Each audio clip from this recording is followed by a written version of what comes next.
Welcome aboard for another video. Thanks, Conductor Keith. The purpose of today's video is to tell you my thoughts on this Phil Sharples model from the UK. It's 1 to 19 scale, 32 millimeter gauge, which means it runs on O gauge track, but represents 2-foot narrow gauge. I'm going to show you a bit of the build, and then I'm going to run it, and then I'm going to give you some final thoughts. Now, first some background. When you compare it with this tank car is 1 to 20.3 scale. This is 1 to 19, so fairly close, but you can see how much smaller this is. This is a model of a real guard van that I believe the original was painted gray. I don't believe it had window glazing, and it ran on a 2-foot narrow gauge track. I was pleasantly surprised when my friend Dave in Scotland sent this to me. Now see, I've been building some 2-foot narrow gauge stuff, as you can see here. These are resin castings by Swift 16. Now I love Swift 16, love. Have quite a bit of their equipment now in both 45 millimeter gauge and 32 millimeter gauge. You can't go wrong with Swift 16. I'll leave a link to them in the description to this video. I'll also leave a link to Phil Sharples' site in the description of this video and a link to Dave's YouTube channel. Anyway, I wanted a tiny guard van to run with my tiny little wagons. Swift 16's smallest guard van is this one, which is awesome. But I use this for my War Department stuff, so I needed something to go with this. One amusing thing about this video is I received this when we were packing up our house in Vancouver Island to move. In fact, about the time I got this, we moved into a temporary residence for a month before we got in the car and drove the 4,644 kilometers to here in Eastern Ontario. So the build parts of this that you'll see were filmed all the way over at Vancouver Island months ago. So I'm trying this Phil Sharples kit. You can build it in 32 millimeter gauge or 45 millimeter gauge for a small guard van. And you know what? I'm just going to give it a whirl and see how it goes. It's standard with glue. You have to cut your axles out of this piece of probably, I think that's steel. And there's some brass and other bits. This is how far I've got. Yeah, it's a neat little thing. It's got a bench in there. It doesn't come with window glazing. I don't think the original actually had window glazing, the real one. I'm going to probably add window glazing because I like that. The grab irons and doorknob are made of this material, which is a super soft, super bendy piece of wire. I'm not a huge fan of it. It's very soft and bendy. So, you know, it's fiddly work getting in there. I prefer brass, but, you know, once it's in, it's not bad. Because I don't intend to glue the roof piece down, getting the right curvature for it to sit properly is a bit tricky. I'm getting there. Well, Henry and Marge dropped by and they approve. It's coming along. And here we have the roof.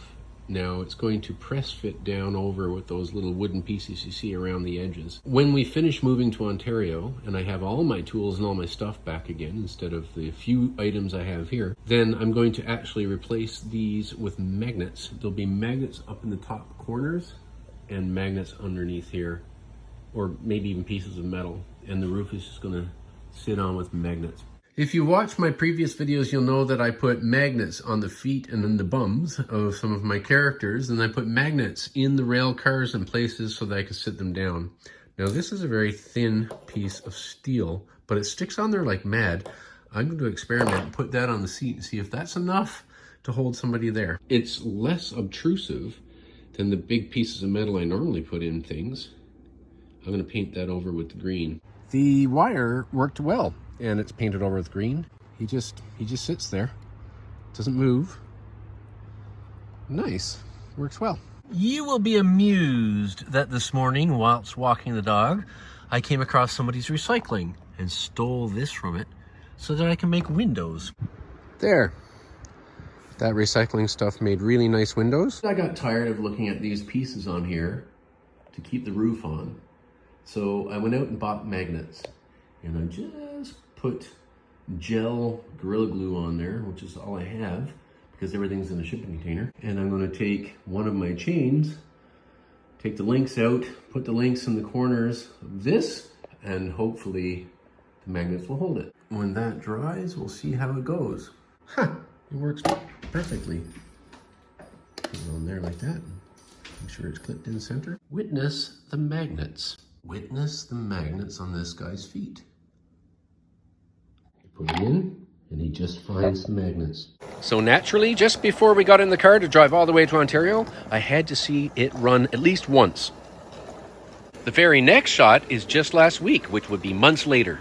I decided that the green I had used was too dark. It was not cheerful.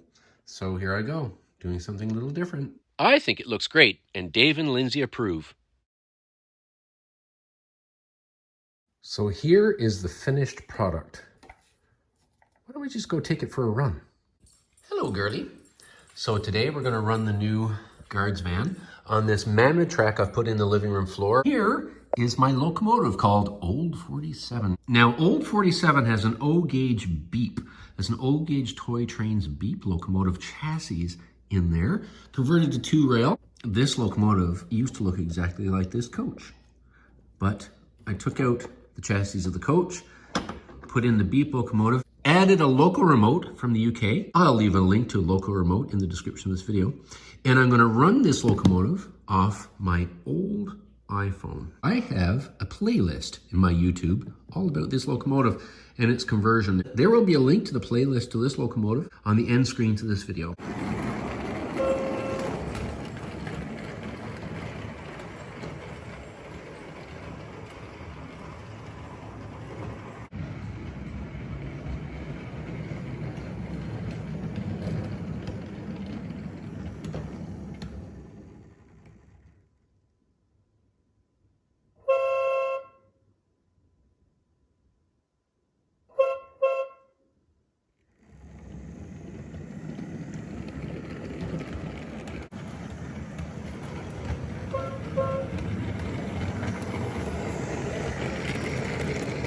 So this is my developing large-scale layout in my garage that I will operate even live steam all year round. Next summer, I'll be laying my dual gauge track outdoors, which means I'll be able to run both my 45 and 32 millimeter gauge trains. However, I do want to be able to run my trains a little bit, so I've got a little switching yard at the end, just two tracks. I laid the station back, set the station back a little bit, and that track just will go on to staging long enough to handle this train. And so I'll be able to bring back the train in. We'll pretend there's a Y out there somewhere. Back the train in. I can switch a few cars around. I see that Dave is here for the running of this guard van for the first time on this little branch line. And Henry and Marge are here with their private car. And Marge's parents, Edna and Josiah. Oh, Henry, it's such a nice day to go for a ride in the train. I know what you mean, Marge. Yes, I know what you mean. And that new green Guards van is sure nice, too. Henry and Marge's private outdoor coach was made using the chassis and seats from when this was a passenger car.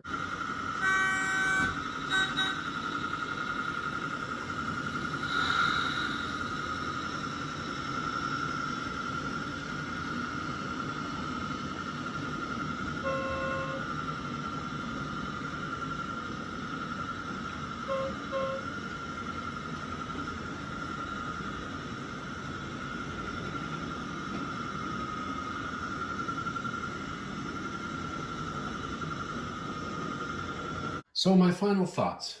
What do I think of this? I really like it. My one worry is that because this is sort of a manufactured wood, I wonder whether or not I could run it in the rain. I painted the entire outside, every nook and cranny with oil paint, 2 coats in fact. So I think it's waterproofed. Whether or not that's a pro or con to you, you know, a lot of people don't run in the rain anyway. However, on the flip side, Phil Sharples rail cars cost about half of a Swift 16 rail car, a comparable rail car. One concern I had when building this was that the flanges of the wheels are not quite as deep as the Swift 16 ones. You know, you can't scale down physics, so having good flanges is important. However, in running this rail car, the bit that I have so far, I've not had any problems whatsoever. Would I buy more Phil Sharples kits? Yes, I would. Am I going to abandon my Swift 16? God, no, I love them. But I would have some more of these Phil Sharples kits. However, and I hope Phil Sharples watches this video because they won't send their kits outside of the UK, according to their website. Of course, Dave, who's represented by this guy, my friend Dave in Scotland, sent me that. I don't want to have to get people like Dave to order stuff, have it sent to their place. I pay the shipping for that, and then have it sent on to here. Please, Phil Sharple, allow your stuff to be sent to Canada. All in all, a great kit. I really enjoyed building it, and I encourage everybody to explore their hobby in every which way possible. Try different things, try different kits, try different companies, and together all of that will help our hobby grow. Well, Marge, I suppose we should thank people for watching the video. Oh, yes, Henry, yes, that's a very good idea. And also, they should probably subscribe and comment. Oh, yes, and like and share.